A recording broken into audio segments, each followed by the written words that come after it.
प्रकाशित वाक्य के 4 अध्याय में यूहन्ना हमारे मनों को सिंहासन पर और स्वर्ग के यह सिंहासन कक्ष में जो आराधना हो रही है उस पर केंद्रित करता है।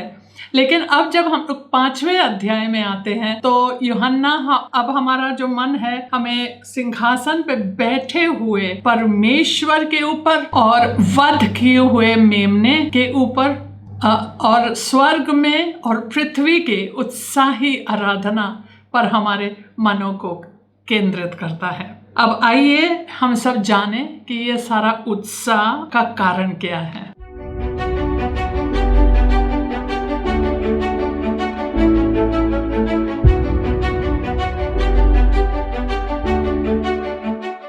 अब सबका एक बार फिर से choose life now Hindi channel के बाइबल स्टडी में स्वागत है। आइए प्रार्थना करते हैं। हालेलुया। पिता परमेश्वर, हम धन्यवाद देते हैं कि आपने हमें यह मौका दिया है कि हम सब यह आराधना में शामिल हो सकें। हालांकि हम लोग धरती पे हैं अभी तक, लेकिन आत्मा में हम उस आराधना में शामिल हो सकते हैं जो उस दिन पे होगा जिसके बारे में आज हम पढ़ने जा रहे हैं। और ये सब जल्दी होने वाला है, हमें पता है कि ये सब जल्दी ही होने वाला है। हमें अनुग्रह दे कि हम अनंत काल के ज्योति में चले और हम लोग ऐसे लोग बने जो धन्यवाद और आराधना और स्तुति और प्रशंसा करने वाले लोग बने। हमें बुद्धि दे प्रभु और समझ दे ताकि हम आत्मिक बातों को समझने पाए। ये प्रार्थना हम यीशु मसीह के नाम से मांगते हैं, आमीन।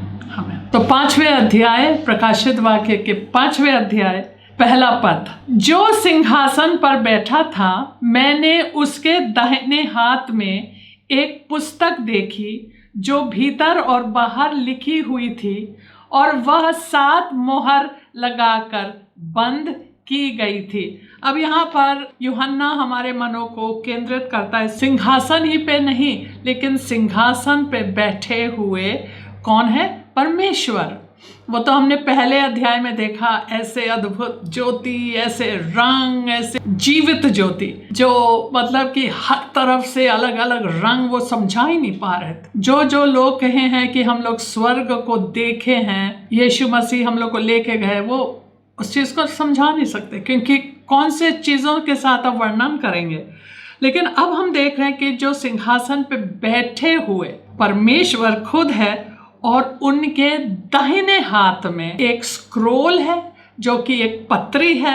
आई थिंक ऐसे पढ़ा जाता है ऊपर से। एक हाथ से उसको खोलते जाते हैं पढ़ने के लिए और फिर उसको लपेटते भी जाते हैं और एक हाथ से खोलते जाते हैं। तो ये लंबा सा स्क्रोल है और अक्सर एक ही तरफ पे लेख होता था, लेकिन इस वाले स्क्रोल में लिखा है कि अंदर भी लिखा हुआ था, बाहर भी लिखा हुआ था और वह 7 मोहर लगाकर बंद की गई थी। मतलब मोहर इतना लंबा रहता था, 7 रस्सियों के साथ, और रस्सियों के साथ वो पिघला हुआ मोम लगाया जाता है और उसके ऊपर मोहर लगाया जाता है। इसको कोई खोल नहीं सकता जब तक कि उनको इजाज़त ना मिले। यह चीज़ सील हो गया है, बंद हो गया है, ताला के समान है वो। फिर मैंने एक बलवंत स्वर्गदूत को देखा जो ऊंचे शब्द से यह प्रचार करता था, इस पुस्तक के खोलने और उसकी मोहरें तोड़ने के योग्य कौन है।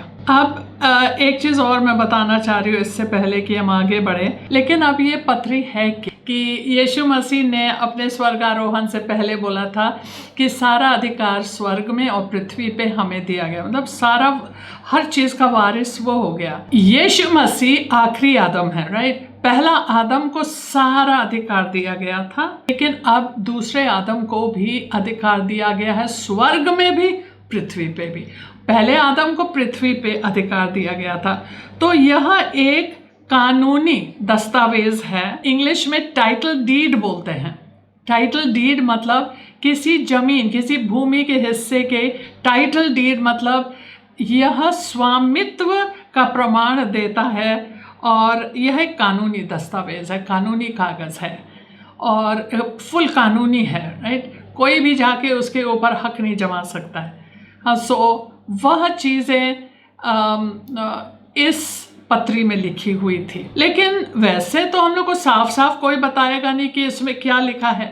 यहाँ पे चीज़ें हो रही थी, उसी से अंदाज़ा हम लगा सकते हैं कि वहाँ पे स्वर्ग में क्या हो रहा था, क्यों इतनी खुशियाँ, क्यों इतनी आनंद मची हुई थी। पृथ्वी पर मानव जाति का जो भविष्य है वह अधर में लटका हुआ था। आदम को परमेश्वर ने उसके ऊपर उनको प्रभुता दिया था, लेकिन हमें पता है कि आदम ने यह अधिकार शैतान को सौंप लिया जब उसने उनकी बात मानी। दूसरे कुरिन्थी 4 अध्याय पद संख्या 4 में कहता है, इस संसार का ईश्वर शैतान उसने अविश्वासी लोगों के आंखों पे पट्टी डाल दी ताकि वह सुसमाचार को ना समझे। यीशु आए हैं और यीशु ने एक बार फिर से वह वापस ले लिया अधिकार। तो सारे संपत्ति का वारिस यीशु है और हम संगी वारिस हैं उनके साथ। ठीक है, हम लोग परमेश्वर के साथ के संतान हैं, उनके वारिस है और यीशु के साथ संगी वारिस है।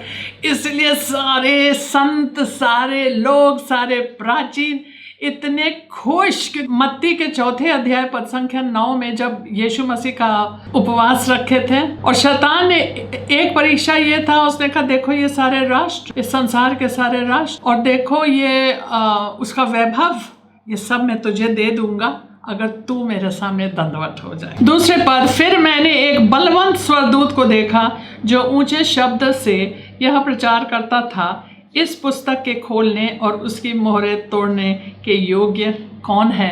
लगता है कि सब लोग जानते थे इस पत्री में क्या लिखा है, सब लोग जानते हैं। और वहाँ एक बलवंत स्वर्गदूत कहता है कौन योग्य है। कोई जो योग्य होगा, जिसका है, जो इस संपत्ति का वारिस है, वही तो आ सकता है तोड़ने के लिए। तो कौन है योग्य। तीसरे पद में लिखा है, परंतु न स्वर्ग में, न पृथ्वी पर और न पृथ्वी के नीचे कोई उस पुस्तक को खोलने या उस पर दृष्टि डालने के योग्य निकला। ये तो बहुत दुख की बात है। मतलब इतना एक्साइटमेंट है, इतना उत्साह है, सब लोग रुके हुए हैं, कौन खोलेगा कौन खोलेगा, और कोई है ही नहीं, कोई योग्य नहीं है। और सही बात है, कौन योग्य है। बाइबल बताती है सारे लोगों ने पाप किया, सारे पृथ्वी के जन, सारे पृथ्वी के जो जन है, जो आज संत हैं, जो हम भी हैं, जो हम स्वर्ग में भी हो, जहाँ पे भी हो, लेकिन हम उस काम के योग्य नहीं हो सकते क्योंकि सब ने पाप किया और हर एक प्राणी परमेश्वर के महिमा से रहित है। तो हम में से तो कोई योग्य नहीं है, ना स्वर्ग में, अगर कोई संत स्वर्ग में है वो भी योग्य नहीं है, या पृथ्वी पे और पृथ्वी के नीचे भी। कहते हैं ना पृथ्वी के नीचे, परंतु ना स्वर्ग, ना पृथ्वी के नीचे कोई उस पुस्तक को खोलने का मतलब और उस पर अपना नज़र डालने का के योग्य निकला। चौथा पद, तब मैं फूट कर, ये यूहन्ना बोल रहा है, तब मैं फूट कर रोने लगा क्योंकि उस पुस्तक के खोलने या उस पर दृष्टि डालने के योग्य कोई ना मिला। और लोग सब जानते हैं ये क्या है, और रोने लगा। कहता है ओह क्या होगा, मानव जाति का भविष्य क्या होगा, इस धरती का भविष्य क्या होगा, कोई योग्य नहीं है। पांचवा पद, इस पर उन प्राचीनों में से एक ने मुझसे कहा, मत रो, देख यहूदा के गोत्र का वह सिंह जो दाऊद का मूल है उस पुस्तक को खोलने और उसकी 7 मोहरें तोड़ने के लिए जयवंत हुआ है। यीशु मसीह प्रबल हुए हैं। यूहन्ना समझ गया क्योंकि उन्होंने कहा यहूदा के गोत्र का सिंह, वो जान गया वो यीशु के लिए बोला जा रहा है, और दाऊद का मूल या जड़ या यीशु का जड़, वो जान गए ये यीशु के लिए कहा जा रहा है।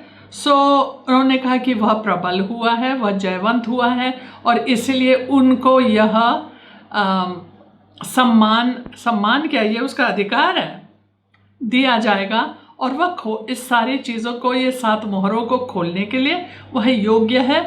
हालेलुया। देखिए अगर आप उत्पत्ति के 49 अध्याय, चलो हम लोग वहाँ भी चलते हैं, 49 अध्याय, यहीं से ये मिलता है यहूदा के गोत्र का सिंह, क्योंकि उत्पत्ति के 49 अध्याय और पद संख्या 9 में एक्चुअली इज़राइल जो कि याकूब है, वह मरने पे है, अपने बाप दादाओं के पास जाने वाले हैं और वह अपने 12 बेटों को आशीष देने पे आ गए हैं। और उन्होंने जब यहूदा आए थे, उन्होंने कहा यहूदा सिंह का बच्चा है, यहूदा को प्रभुता दिया गया है, उनके वंश से कभी भी एक सिंहासन पे कोई ना बैठा हो, ये ऐसे हो नहीं सकता। यहूदा का राज्य चलता रहेगा जब तक शीलो ना आए। शीलो यीशु के लिए एक मसीही नाम है। 6वां पद, तब मैंने उस सिंहासन और चारों प्राणियों और उन प्राचीनों के बीच में मानो एक वध किया हुआ मेमना खड़ा देखा। उसके 7 सींग और 7 आंखें थे। ये परमेश्वर की 7 आत्माएं हैं जो सारी पृथ्वी पर भेजी गई है। अब जब उनको बोला गया है कि दाऊद के गोत्र का सिंह प्रबल हुआ है, तो वह घूम के देखा सिंहासन के मध्य में, 4 प्राणियों के मध्य में, 24 प्राचीनों के मध्य में। उसने देखा होगा, अरे हम एक सिंह को देखेंगे, हम यीशु को देखेंगे, सिंह को देखेंगे। लेकिन क्या देखा? वध, एक मेमना, मानो वह वध किया गया हो। उनको देख के पता चला यह मेमना वध किया गया था। हमें पता है कि दुनिया की उत्पत्ति से पहले यीशु वह मेमना है जो वध किया गया है। और उसने मेमना को देखा और मेमने के पास 7 सींग और 7 आंखें थी। 7 सींग का अर्थ यह है, जब भी सींग का शब्द आता है मतलब सामर्थ्य या बल, उनका पूरा सिद्ध फुल सारा बल उन्हीं के हाथ में, सारा सामर्थ और सारी ज्ञान, सारी बुद्धि, वो हर चीज़ को देख पाता है, हर चीज़ को जानता है। 7 आंखें जो कि परमेश्वर के 7 आत्माएं हैं जो कि इस पृथ्वी पर भेजी गई है। 7वां पद, उसने आकर उसके दाहिने हाथ से जो सिंहासन पर बैठा था वह पुस्तक ले ली। अब उनको घोषित किया गया है कि यह ही योग्य है, यीशु मसीह ही योग्य है और यही वह पत्री के मोहरों को खोल सकता है। तो वो आए आगे और परमेश्वर के सिंहासन के पास जाकर के उनके हाथ से वह पत्री ले ली। अब ये 8वां, जब उसने पुस्तक ले ली तो वे 4 प्राणी और 24 प्राचीन उस मेमने के सामने, 4 प्राणी पहले गिर गए।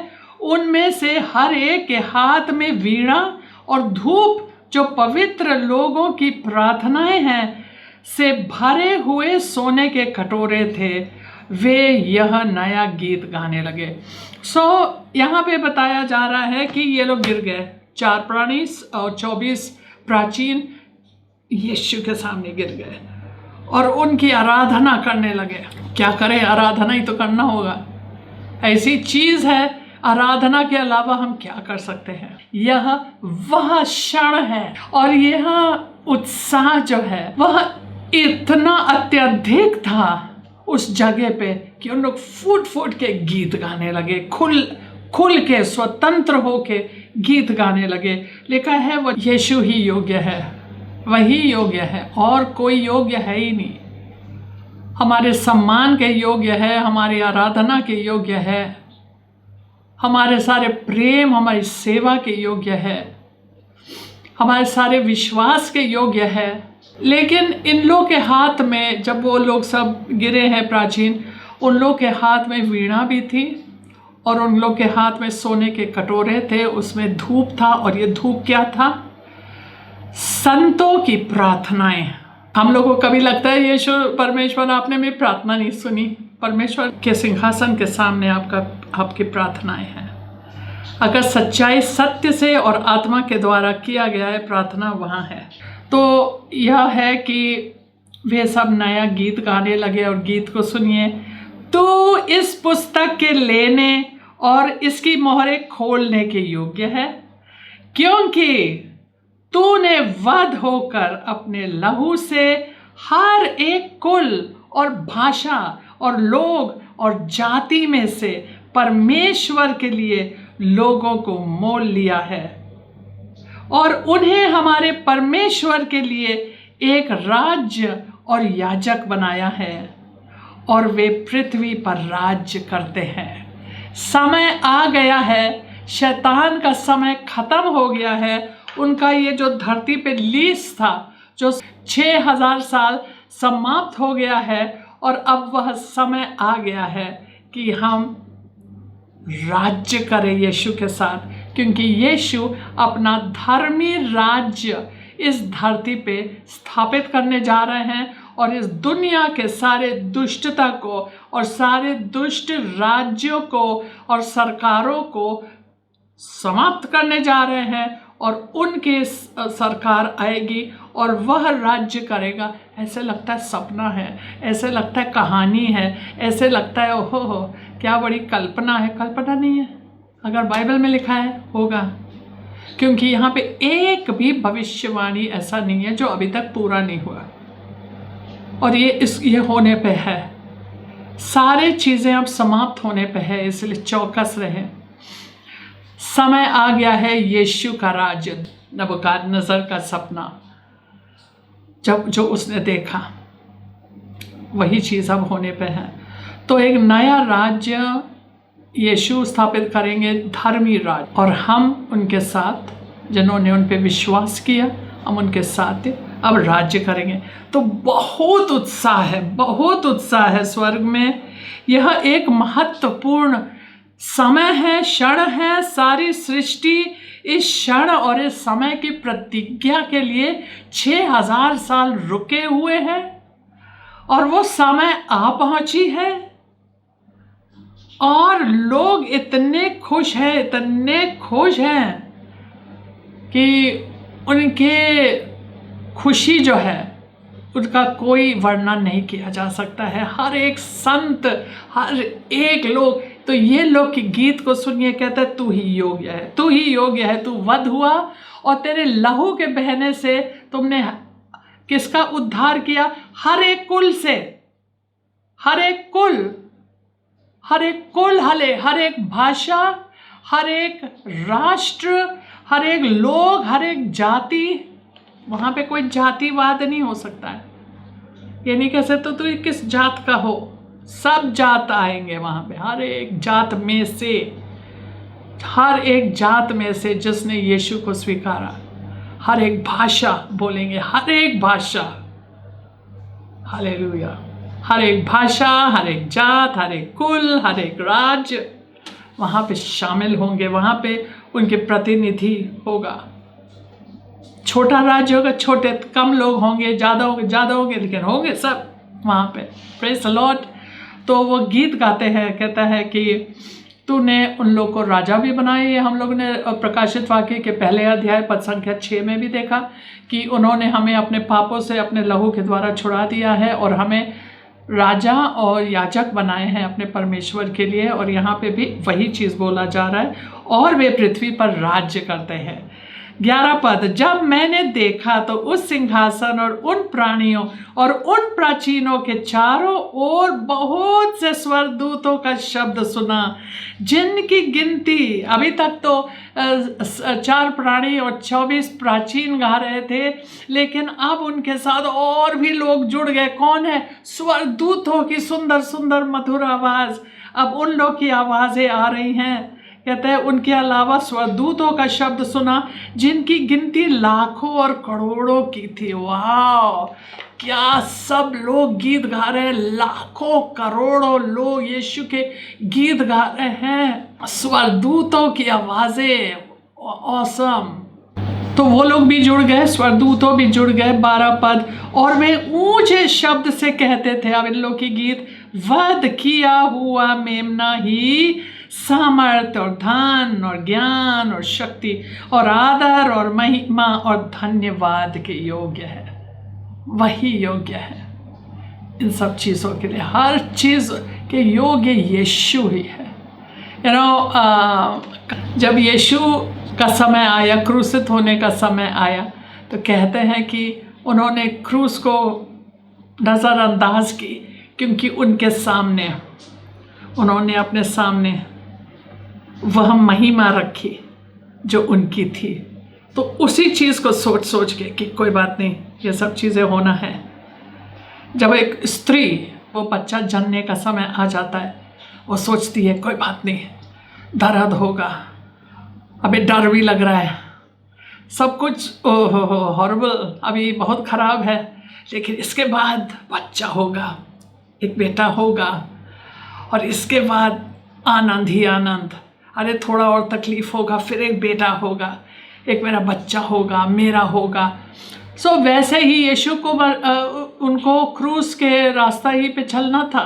उनको पता था अगर उनको और भी पुत्र लाने हैं और परमेश्वर के लिए पुत्र को उत्पन्न करना है, तो उनको पहले जन्म देना होगा ना। तो उन्होंने इस चीज़ को देखी, स्वर्ग में क्या महिमा, सारे संत, लाखों करोड़ों स्वर्गदूत और लाखों करोड़ों, हर एक कुल, हर एक भाषा, हर एक राष्ट्र, हर एक जाति से लोग सब मेमना की स्तुति कर रहे हैं। वाह, एक ऐसा क्षण है, एक ऐसा समय है कि जिसका कोई वर्णन कोई कर नहीं सकता।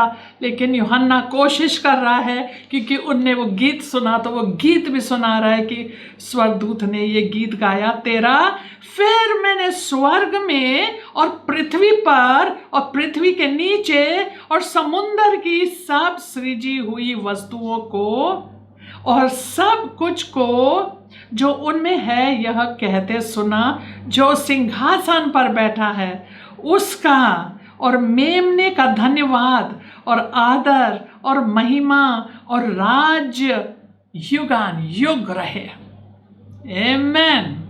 स्वर्ग में हल्ला तो मची रहा है, स्वर्ग में हल्ला मची रहा है। अब पृथ्वी पर से, पृथ्वी के नीचे से, समुंदर के अंदर से, सारी प्राणियों के, सारे जीव जंतुओं के सब गीत गा रहे हैं, सारे पेड़ गा रहे हैं, सब चीज़ गा रहे गीत। और क्या गीत गा रहे हैं? इतना सुंदर गीत, कहता है जो सिंहासन पर बैठा है, मतलब पिता परमेश्वर, जिसने पृथ्वी को जगत से इतना प्रेम किया कि उसने अपना इकलौता, आखिर योजना तो परमेश्वर की थी।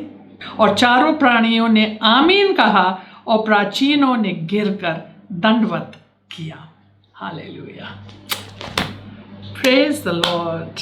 यह शैतान के लिए भुगतान का समय है, केवल यीशु की बड़ी महिमा का समय है। और शैतान जो परमेश्वर की शत्रु है, उनका अब भुगतने का समय है। Hallelujah, praise God.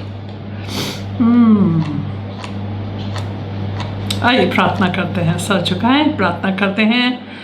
पिता परमेश्वर, धन्यवाद देते हैं प्रभु, आपने हमसे इतना प्रेम किया कि पूरे जगत से प्रेम किया, हर एक कुल, हर एक भाषा, हर एक राज्य, हर एक लोग में, हर एक जाति से आपने इतना प्रेम किया कि आपने अपने इकलौते पुत्र को भेज दिया कि जो उस पर विश्वास करेगा वह अनंत जीवन पाएगा। हालेलुया। प्रभु चाहते हैं कि जो अभी तक विश्वास नहीं करते हैं, जो आपको सताते हैं, जो आपके सुसमाचार को रोकने, जो शैतान के लिए कार्य कर रहे हैं, जो आपके सुसमाचार को रोकने का कार्य कर रहे हैं, प्रभु उनको भी मौका दे प्रभु, कि वो भी आ जाए। बहुत सारा सताव हो रहा है सब जगह, लेकिन प्रभु उनके मनों को बदलने पाए प्रभु। हालेलुया, ताकि वो भी इसमें शामिल होने पाए, वो लोग भी रोएं, वहाँ पे रोएं और गाएं और स्वतंत्र हो के आपके महिमा करें।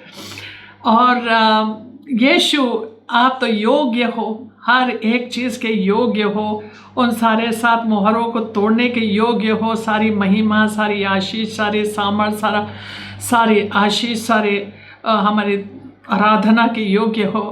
ये सारी प्रार्थना हम यीशु मसीह के सामर्थी नाम में मांगते हैं। आमीन। आप सबको जय मसीह।